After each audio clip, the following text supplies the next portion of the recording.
요즘 무인 점포가 늘고 있어요. 이제 사장님과 점원이 없고 이제 키오스크라고 해서 거기 이렇게 터치하고 바코드 찍는, 어르신들은 좀 힘들겠지만 이제 인건비를 절약하고 또 과학의 발달로 그런 것이 가능하죠.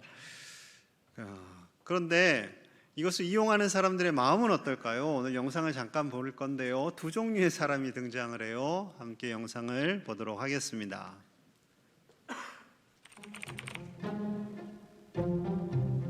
도둑놈 들어와가지고 골프채로 그 동전 넣는 데를 거기를 부셔갖고 손 넣어갖고 빼간다고.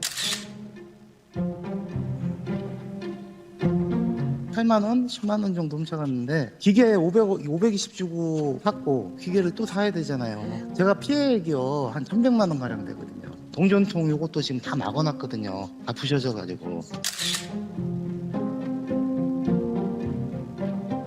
이런 장사를 내가 왜 시작했나 막 진짜 막 그냥 순간적으로 눈물이 핑 돌더라고요. 네.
천 원짜리 하나, 500원짜리 하나, 그리고 동전이 한 메모를 해갖고 편의점 아저씨 못 넣어갖고 뭐 이렇게 했다. 아유 마음이 찡하죠. 마음이 참 훈훈하고 울컥했죠. 안 좋은 면도 있지만 이렇게 또 기분 좋은 면도 있고, 이 아이가 이런 거 보니까 뭐 애 찾아갖고 학용품이나 뭐 가방이라도 좀 하나 해주고 싶어갖고 너무 고맙더라고요. 그냥 너무 고마워요. 사회에 뭐 안 좋은 일도 있지만 이렇게 기분 좋은 일도 있고 그냥 고마워요. 예, 한 명은 사장님한테 상처 주고 한 명은 사장님을 위로하고, 어른은 키오스크를 부시고 아이는 손편지에 동전까지 다 주었어요. 여러분, 천국은 저런 어린아이의 것이지요. 그래서 예수님께서 그렇게 말씀하셨나 봐요. 그렇다고 어린아이만 천국 가겠어요? 그렇지 않습니다. 청소년들도 어른들도 다 하나님은 천국으로 오라 하시지요. 중요한 것은 저 어린아이와 같은 순수한 마음이죠. 순수한 마음, 겸손한 마음. 오늘 본문에 그렇게 순수한 마음을 가진 두 사람이 등장을 합니다. 하나님께서 성령님을 이 땅에 보내주셨어요. 제자들에게 성령님의 권능을 부어주셨어요. 그러자 베드로는 사도행전 3장에서 성전 미문 앞에 앉아있던 장애인을 일으켜 세웁니다. 5장에서는 거짓말을 하는 아나니아와 삽비라가 목숨을 잃게 되고요. 베드로의 그림자라도 덮이기를 바라는 사람들이 나타나게 되었고, 복음을 전하다가 감옥에 갇혔지만 성령님의 능력으로 감옥문을 열고 유유히 나오게 됩니다. 6장에서 8장 사이에는 베드로가 등장하지 않아요. 그런데 9장 32절부터 12장까지는 다시 베드로의 사역이 등장을 하고 있습니다.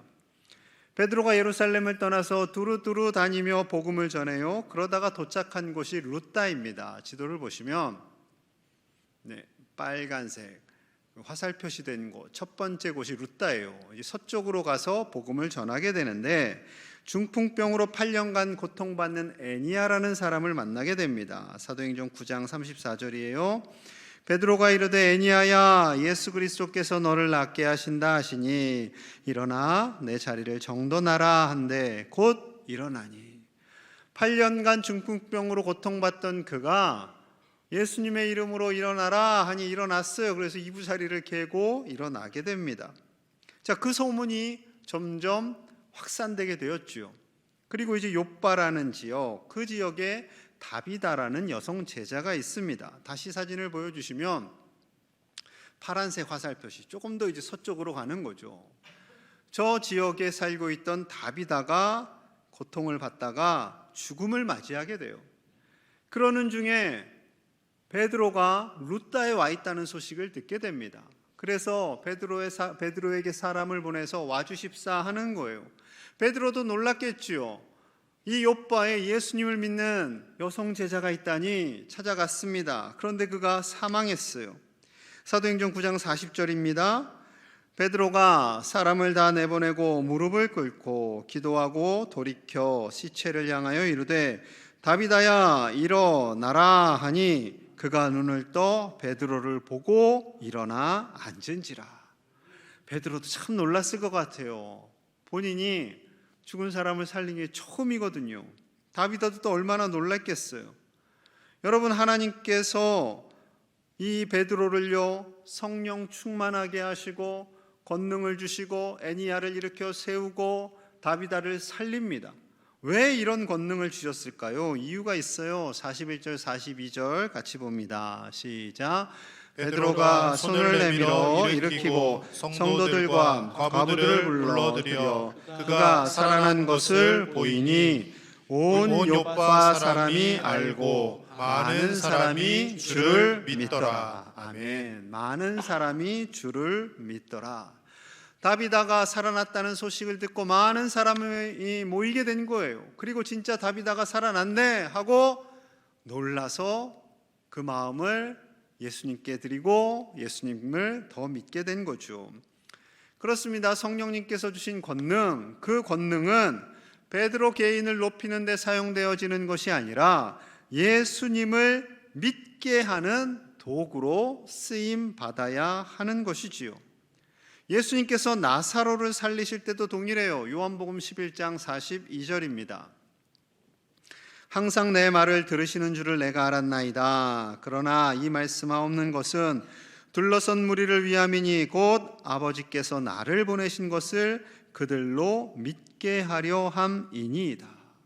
나사로가 살아났어요. 예수님의 기도에 하나님이 응답해 주셨어요.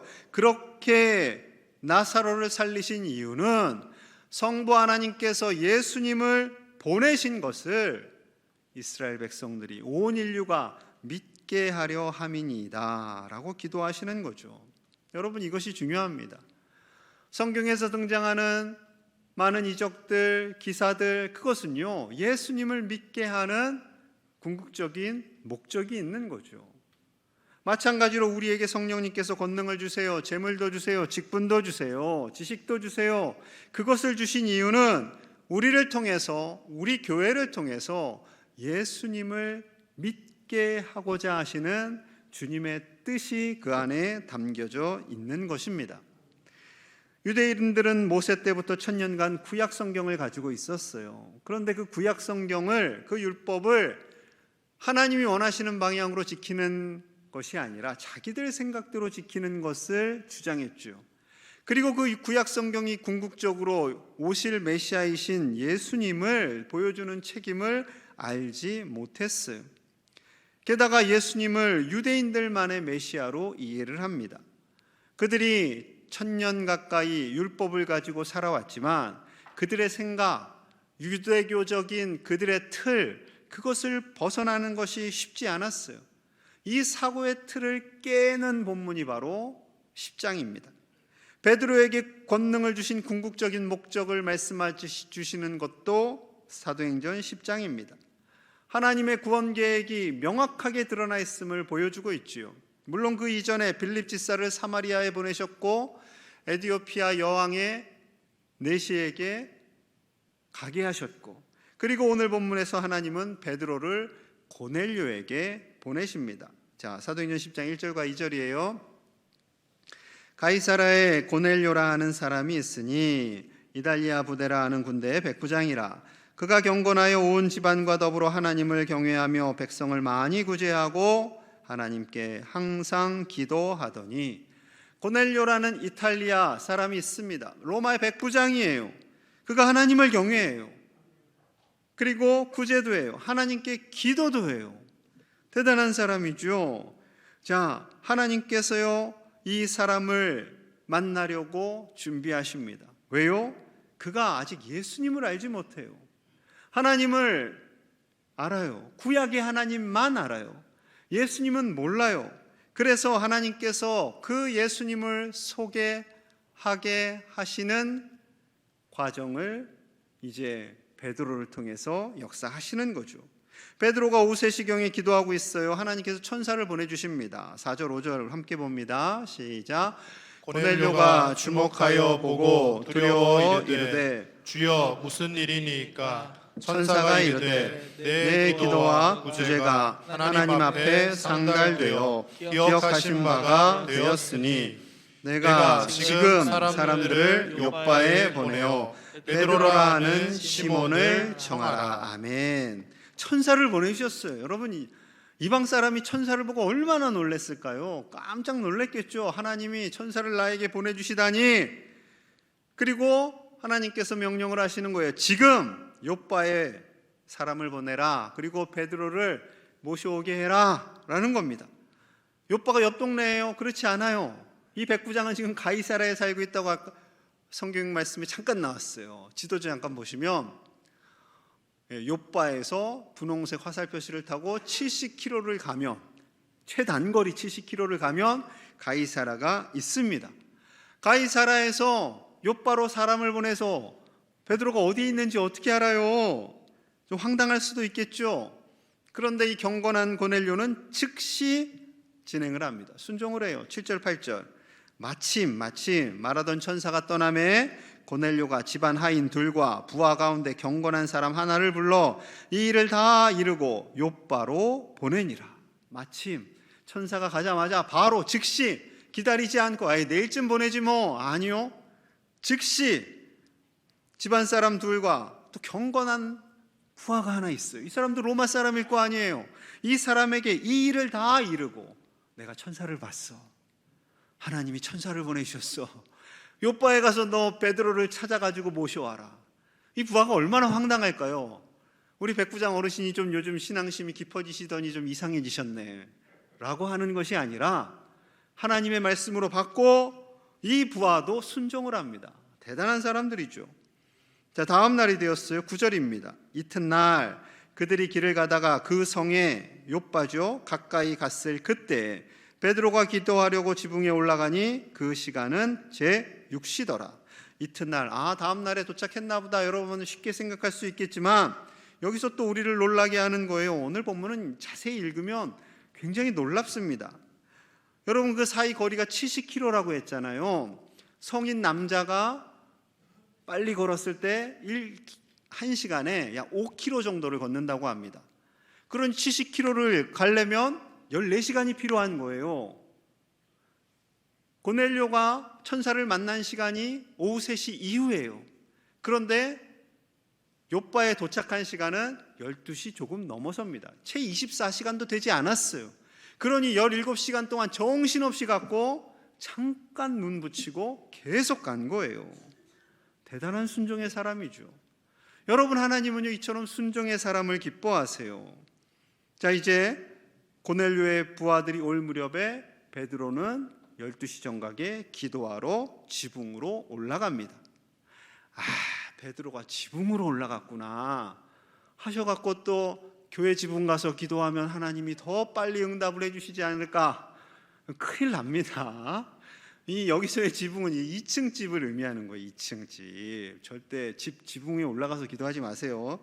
또 하나님과 거리 가까워진다고 더 빨리 응답받는 그거 아니에요.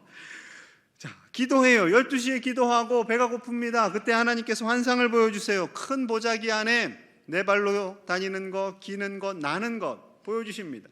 그런데 율법에서 먹지 말라고 한 거예요. 그것을 보여주시고 하나님께서 베드로야 잡아먹어라 하십니다. 그때 베드로의 반응이에요. 14절. 베드로가 이르되 주여 그럴 수 없나이다. 속되고 깨끗하지 아니한 것을 내가 결코 먹지 아니하였나이다 한데, 하나님, 절대 그럴 수 없습니다. 제가 속된 건 여태까지 먹은 적이 없어요. 저 안 먹을래요. 하나님의 말에 거부하고 있어요. 15절. 또 두 번째 소리가 있으되 하나님께서 깨끗하게 하신 것을 내가 속되다 하지 말라 하더라. 하나님께서 깨끗하다고 하는데 너가 왜 더럽다고 속되다고 하니? 괜찮아, 먹어 라고 말씀하시는 거죠. 싫어요, 안 먹어요. 먹어, 안 먹어요. 이 세 번 반복됩니다. 베드로 고집이 세요. 여러분, 이스라엘 백성들이 이렇게 할 수 있는 건요, 천년간 율법을 지키면서 거기서 먹는 음식, 안 먹는 음식을 계속 구분했어요. 이방인은 안 만나야 되고, 만나야 할 사람은 이스라엘 백성들만 만나고, 먹는 것은 이것만 먹고. 여러분, 지금까지 유대인들 그거 지키는 사람들이 있습니다. 깨끗한 것과 깨끗하지 않은 것을 구분하시는 분은 오직 하나님이시지요. 하나님께서 먹어라 하면 먹는 거예요. 깨끗하다 하면 깨끗한 거죠. 하나님 지으신 것이 다 선하니까. 여러분, 이 환상을 보여주시는 것은 이방인을 향한 하나님의 마음을 표현하시는 거죠. 이방인은 배척의 대상이 아니라, 거절의 대상이 아니라, 그들도 하나님께서 우리에게 복음을 주신 그 복음, 예수 그리스도를 믿고 하나님의 자녀가 되기를 원하시는 하나님의 마음을 표현한 거예요. 지금까지 율법에 의해서 1000년 동안 이방인들을 적대시했지만 이제는 그 담을 넘어서 가라 라고 말씀하시는 거죠. 베드로의 머리가 좀 막 혼란스러워졌어요. 17절 18절. 베드로가 본 바 환상이 무슨 뜻인지 속으로 의아해하더니, 머리가 복잡해진 거예요. 마침 바로 그때 고넬료가 보낸 사람들이 시몬의 집을 찾아 문 밖에 서서 불러 묻되 베드로야라 하는 시몬이 여기 유숙하느냐 하거늘. 그가 고민하는 그때, 마침 바로 그때 정확한 타이밍에 고넬료가 보낸 사람들이 왔습니다. 정확한 타이밍이죠. 어떻게 이렇게 하나님은요, 고넬료를 만나주시고 보내주시고 베드로를 만나는 과정 속에서 정확하게 일하세요. 베드로와 고넬료니까 그러시겠지. 아니요, 하나님께서는 우리 인생 가운데, 저와 여러분들의 인생 가운데 동일하게 임재하셔서 우리와 우리의 자녀들의 가는 길을 인도하시고 정확한 타이밍에 역사하시는 그 하나님이심을 신뢰하시기를 바랍니다. 때로는 하나님을 기다릴 때가 있고, 하나님 왜 빨리 우리의 기도의 제목에 응답해 주지 않으세요? 라고 기도할 때 하나님의 타이밍이 있어요. 하나님의 때가 있어요. 그 때를 기다리시는 저와 여러분들 되시기를 소망합니다. 결국 하나님의 명령을 따라서 고넬료를 만나러 가이사라로 올라갑니다. 베드로가 오자 이 고넬료의 반응 25절 26절 봅니다. 마침 베드로가 들어올 때 고넬료가 맞아 발 앞에 엎드려 절하니 베드로가 일으켜 이르되 일어서라 나도 사람이라 하고, 고넬료가 베드로가 오는 모습을 보고요, 우리식으로 하면 버선발로 나가가지고 납작 엎드려 절을 한 거예요. 베드로가 얼마나 깜짝 놀랐을까요? 세상에 로마의 백부장이 나를 만나서 절을 하다니, 내가 이 정도야? 그게 아니죠. 그게 아닙니다. 베드로가 이렇게 세웁니다. 나도 사람입니다. 저에게 이렇게 하지 마세요. 여러분, 고넬료의 마음이 뭐예요? 베드로와 함께 하시는 하나님, 하나님께서 쓰시는 그 사역자가 얼마나 귀한지를 알고 있었던 거죠. 만약에 고넬료의 마음속에 그 식민지에서 우리가 다스리는 좀 촌스러운 사람이 하나 올라올 텐데 한번 만나보지 뭐, 이런 마음이 아니라니까요. 정말 하나님을 대하는 마음으로 하나님의 사역자를 존귀히 여기는 거죠. 하나님은 이런 사람에게 복을 주세요. 고넬료는 기도하는 중에 하나님께서 천사를 보내주셨고 베드로를 당신을 찾으라는 말씀을 주셨기에 제가 순종했습니다 라고 알려줍니다. 그리고 이어서 이렇게 말해요. 33절입니다. 내가 곧 당신에게 사람을 보내었는데 오셨으니 잘하였나이다. 이제 우리는 주께서 당신에게 명하신 모든 것을 듣고자 하여 다 하나님 앞에 있나이다. 하나님께서 당신을 오게 하신 이유가 분명히 있을 텐데, 하나님께서 주시는 말씀이 있을 텐데 이제 듣겠습니다. 우리가 다 베드로 당신 앞에 있습니다 가 아니라 하나님 앞에 있습니다. 베드로가 얼마나 감동을 받았을까요? 자신을 만나자 넙죽 절을 하고 자신을 향해서 하나님 앞에 있습니다. 물론 베드로, 당신이 귀한 것도 있지만 베드로와 함께하는 그 하나님, 베드로를 인도하시는 하나님, 베드로를 통해서 일하시는 그 하나님을 높이는 거죠. 베드로가 너무나 놀랄 수밖에 없어요. 이 멀리 떨어져 있는, 이 가이사라에 있는, 베드로가 점점 멀리 가잖아요. 루다에서 요빠로, 요파에서 가이사라로 가는 곳곳마다 믿음의 사람을 만나는 거예요. 그리고 이렇게 멀리 왔는데 로마 백부장을 만났어요. 놀라울 따름이죠. 오늘 본문엔요, 베드로가 계속 깜짝깜짝 놀랍니다. 그의 반응 34절 35절 우리 같이 볼게요. 시작. 베드로가 입을 열어 말하되 내가 참으로 하나님은 사람의 외모를 보지 아니하시고 각 나라 중 하나님을 경외하며 의를 행하는 사람을 다 받으시는 줄 깨달았도다. 깨달았도다. 내가 이제 깨달았습니다. 하나님께서 왜 그런 환상을 보여주셨는지 깨달았습니다. 하나님은 외모로 취하지 않으시는군요. 피부 색깔로 취하시지 않으시는군요.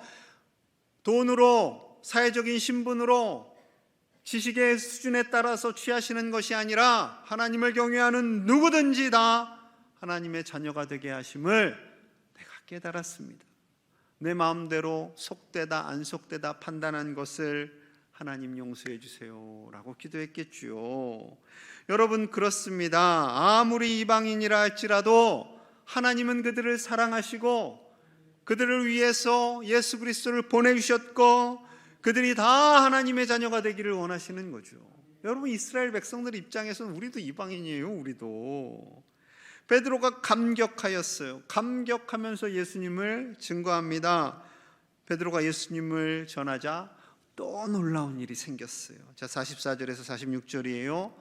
베드로가 이 말을 할 때, 예수님을 증거할 때에 성령이 말씀 듣는 모든 사람에게 내려오시니 베드로와 함께 온 할례 받은 신자들이 이방인들에게도 성령 부어 주심으로 말미암아 놀라니 이는 방언을 말하며 하나님 높임을 들음이로라. 베드로가 말씀을 전하는데요, 성령님이 임했어요. 그리고 고넬료가 방언을 합니다. 하나님을 높여요. 그걸 베드로와 함께 온 사람들이 다 본 거예요. 깜짝 놀랐죠. 머리가 쭈뼛쭈뼛 쓰죠. 왜냐하면 일반적으로는 세례를 받고 그때 내지는 그 이후에 임할 것이라고 생각을 했거든요. 예수님께서도 세례 받고 나서 받음과 동시에 그때 성령님이 임했습니다. 근데 고넬료는 세례도 받기 전에 하나님의 말씀을 전하는 그 순간 성령님이 임했어요. 왜요? 그만큼 말씀을 사모했으니까. 베드로의 말씀을 사모하고 저 식민지 어느 총구석에서 온 어부의 음성으로 듣는 것이 아니라 하나님의 음성으로 들었어요. 하나님의 음성으로. 그때 성령님이 임하게 된 거죠. 너무나 감격한 베드로가 고백합니다. 47절 48절 우리 함께 볼게요. 시작. 이에 베드로가 이르되 이 사람들이 우리와 같이 성령을 받았으니 누가 능히 물로 세례 베품을 금하리요 하고 명하여 예수 그리스도의 이름으로 세례를 베풀라 하니 그들이 베드로에게 며칠 더 머물기를 청하니라. 아멘. 지금 세례도 베풀기 전에 성령님이 이미 임하셨는데, 성령님이 인쳐주셨는데 무슨 세례 베풀기를 주저할 수 있겠습니까? 하며 세례를 베풀게 됩니다. 여러분, 얼마나 베드로도 놀라고 고넬료도 감격스럽고 너무나도 그 안에 성령님의 충만한 기쁨이 가득하였던 것이지요.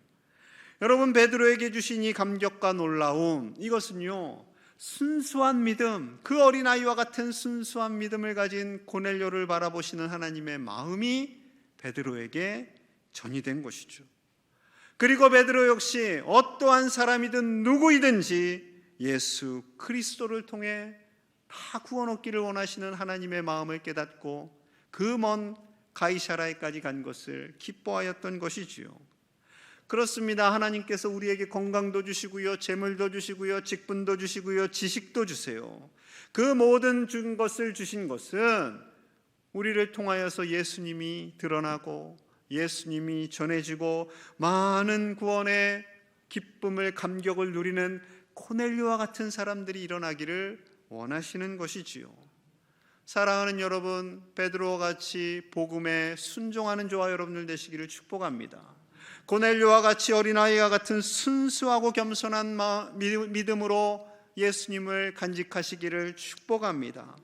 이것이 주님이 원하시는 거예요. 이 세대, 혼미한 이 세대, 이 어려운 이 세대에 예수 그리스도를 통해서 구원을 얻고 그 예수님으로 인해 기뻐하며 순수한 믿음으로 끝까지 주님 바라보며 살아가시는 우리 믿음의 가족들, 우리 교회 되기를 주님의 이름으로 간절히 축복합니다. 우리 함께 마음을 모아서 기도하겠습니다. 하나님, 우리를 구원하여 주시니 감사합니다. 이제는 우리가 베드로와 같이 담대한 믿음의 사람이 되어 순종하며 예수님을 증거하게 하여 주시옵소서. 그러할 때 고넬료와 같은 순수한 믿음의 사람들이 일어나 하나님의 나라를 확장시켜 나가게 하여 주시옵소서. 우리 교회가 선교사님들을 위해 기도하고 협력하며 후원하기를 원합니다. 선교사님들은 각 열방에서 맡겨진 사명 잘 감당할 수 있도록 하나님께서 강건하게 하시고 그 사역에 복을 허락하여 주시옵소서. 우리 교회가 하나님 쓰시는 교회 되게 하시고 우리 모든 교우들이 하나님께서 주시는 권능과 복을 누리며 그 복을 전하는 축복의 통로가 되게 하여 주시옵소서. 예수님 이름 받들어 간절히 기도하옵나이다. 아멘.